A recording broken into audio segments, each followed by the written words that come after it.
So creek crossings can be a regular occurrence when you're out on the bush or beach. When you come up to a creek crossing like what you see here behind me, I'm going to give you a few tips that you should consider before crossing that creek. So a couple of things to look for when you're approaching that creek crossing. One, does the crossing look like it is going to be passable in your vehicle? A couple of ways to decide on whether you think that's going to be passable or not is have a look at the way the water's moving. If you can see some fairly high ripples on the water, and that generally gives you a good indication that the water is fairly shallow. If that water looks fairly still, you can't really see much water movement at all, there's a good indication that that creek might be a bit deeper than what you think. Now, if you think that creek is looking a bit deeper than what you think, it's time to pull the old boots off, get out of those jeans and head on through and see how deep it actually is. Walk yourself through the creek and walk the path that you're going to actually drive to make sure that the bottom feels nice and firm underneath your feet and that the depth doesn't drop away at any point and be an unexpected surprise when you get into it. And when it comes time to pass through the creek in your vehicle, you want to make sure that you're taking it nice and easy. So nice steady speed. Second gear is generally a good gear to choose for that.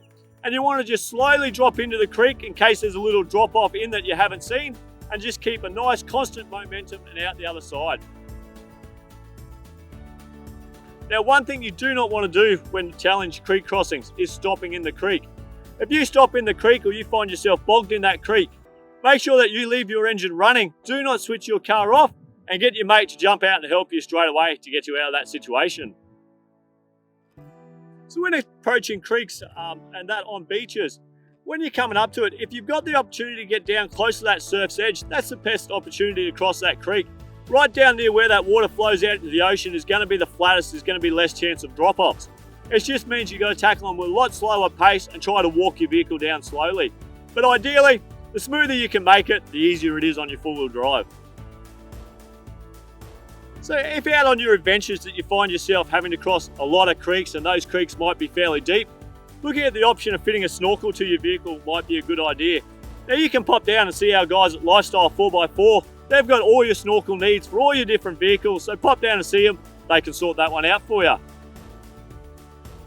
Last but not least is make sure that you're out there enjoying yourself. So if you come to that creek, you think it's a little bit iffy, you think there might be a chance that your vehicle's going to get stuck, I would much rather turn around and find another way to go rather than putting my vehicle through that situation.